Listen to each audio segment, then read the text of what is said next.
ઓમ નમો ભગવતી વાસુદેવાય નમઃ. હરે કૃષ્ણાય નમઃ.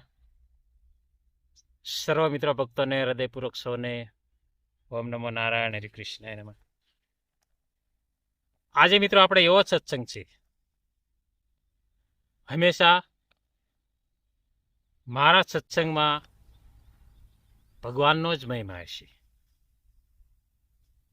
કારણ કે જે કાંઈ આપણે આંખોને દેખાય ને એ એનું બનાવેલું છે, એનું બનાવેલું છે.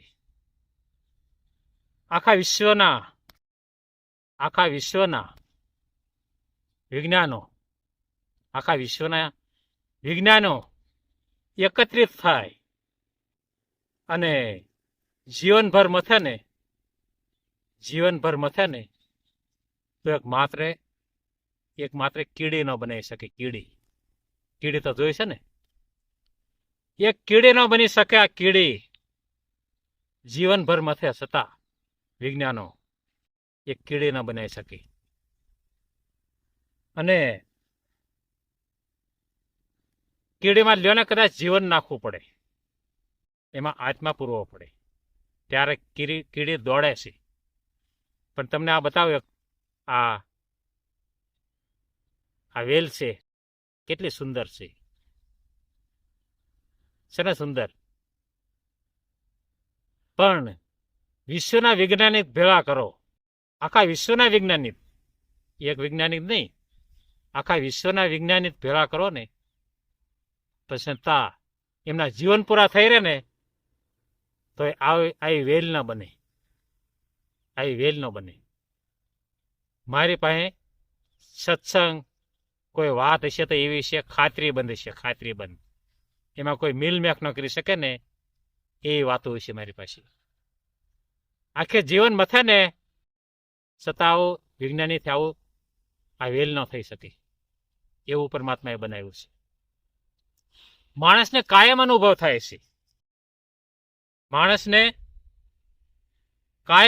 થાય છે, પણ છતાં ભગવાન ઉપર વિશ્વાસ નથી. વિશ્વના કોઈ પણ ખૂણાનો માણસ, આખા વિશ્વમાં કોઈ પણ ખૂણાનો માણસ હશે ને તો કોઈ એવો દાવો નહીં કરી શકે કે આ કાંકરી મારી છે એમ. આખા વિશ્વના કહું છું, આખા વિશ્વના માણસ આવી ગયા છતાં પણ કોઈ એવો દાવો નહીં કરી શકે કે આ કાંકરી મારી બનાવેલી છે, એવો કોઈ દાવો નહીં કરી શકે. પણ છતાં ભગવાન દેખાતા નથી. કાયમ માણસને અનુભવ થાય છે. આપણે આંખ ખોલવી ને ત્યાં તરત આપણને પરમાત્માનો અનુભવ થાય છે. સૂર્ય ઉગે, સૂર્ય હાથમે, ત્યાં પરવારિક નિયમિત રીતે ત્રણે ઋતુ આપી છે પરમાત્માએ આપણને. ત્રણ ઋતુ આપી છે, શિયાળો, ઉનાળો, ચોમાસું. ટેમ ચોમાસું આવી જાય ત્યાં વર્ષે આવવા માંડે, ચોમાસું આવે ત્યાં વર્ષે આવવા માંડે. પણ છતાં પરમાત્મા ઉપર વિશ્વાસ નથી, ભગવાન ઉપર કોઈને વિશ્વાસ નથી. આ કોણ કરી રહ્યું છે? નિયમિત રીતે ઉનાળો આવી જાય છે, નિયમિત રીતે શિયાળો આવી જાય છે. આ ત્રણેય ઋતુ જીવ માત્રને લાગુ પડે છે. વૃક્ષો, ઝાડ, પક્ષી બધાને લાગુ પડે છે આ ત્રણ ઋતુ પરમાત્માએ ન ઉત્પાદન કર્યું હોય ને તો કોઈ જીવિત ન રહે, બધાનો વિનાશ થઈ જાય. પણ છતાં પરમાત્માએ આપણી પાસે કોઈ દિવસ આવું બિલ નથી માંગ્યું. છતાં ભગવાને આપણી પર કોઈ દિવસ આવું બિલ નથી માંગ્યું. પણ છતાં આપણને ભગવાન ઉપર વિશ્વાસ નથી, પરમાત્મા ઉપર વિશ્વાસ નથી. આ વિનાશનો સમય આવી ગયો, ઢોકળો. માણસને વિનાશનો સમય ઢોકળો આવી ગયો. છેલ્લો યુગ છે આ, છેલ્લો યુગ છે. માત્ર પરમાત્માને સમજી લો, માત્ર ઓળખી દો. કે આ જગત આ એનું બનાવેલું છે. ભગવાન રામને ન માનો તો કાંઈ નહીં, ભગવાન શ્રી કૃષ્ણને ન માનો તો કાંઈ નહીં, ભગવાન શિવને ન માનો તો કાંઈ નહીં, બ્રહ્માને ન માનો તો કાંઈ નહીં, 3300 કરોડ દેવી દેવતાને ન માનો તો કાંઈ નહીં, પણ ખાલી માત્ર એને માનો કે આ વિશ્વ બનાવ્યું છે કોઈ નહીં, એને પરમાત્મા માની લ્યો, એને પરમાત્મા માની લ્યો, એને જાણી લ્યો કે આ વિશ્વ બનાવવા વાળો તો કોઈક પરમાત્મા જ હોય, એની સિવાય કોઈ વસ્તુ બનતી નથી, કોઈ વસ્તુ બનતી નથી. આ એનું બનાવેલું છે. આમાં આપણું આ દેહ પણ આપણો નથી, આ શરીર પણ આપણું નથી. એમાં બીજું તો આપણું શું હોય મિત્રો? આપણો દેહ પણ આપણો નથી.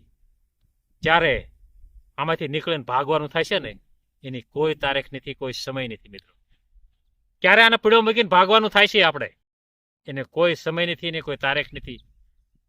એવો સમય છે મિત્રો. આ વિચાર કરવા જેવો સમય છે, આ વિચાર કરવા જેવો સમય છે મિત્રો. આ મનુષ્ય દેહને સમજીને અને આત્માને ઓળખીને પછી જે મહત્વનું છે, આ જગતનો અધિપતિ પરમાત્મા, એને જાણી લો, એને ઓળખી જાવ એકદમ, એને જાણી લો અને મહત્વ આ વિશ્વના અધિપતિને આપો, પરમાત્માને આપો, ભગવાનને મહત્વ આપો. જેને તમે ભગવાન એક જ છે મિત્રો, ભગવાન અનેક છે જ નહીં, ભગવાન માત્ર એક જ છે. દેવી દેવતાઓ એ પણ અલગ છે અને ભગવાન પણ અલગ છે, ઘણો અંતર છે આમાં. ભગવાન માત્ર એક જ છે. આ વિશ્વનો અધિપતિ, આ પૃથ્વીને બનાવવાવાળો, આ વિશ્વનો બનાવવાવાળો, એને ડાયરેક્ટ ભગવાન માની લો.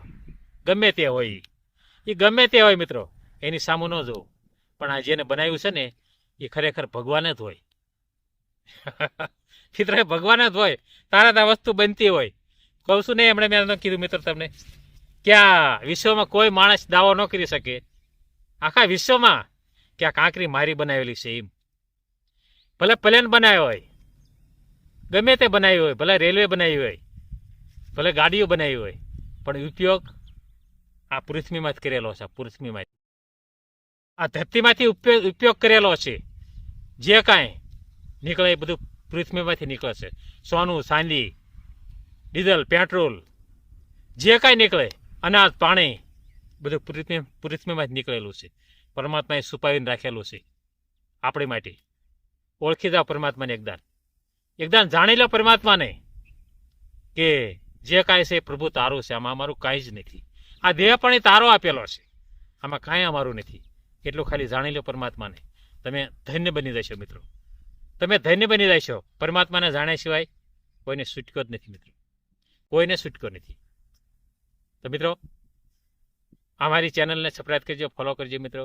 હરિનારાયણ, હરિકૃષ્ણ.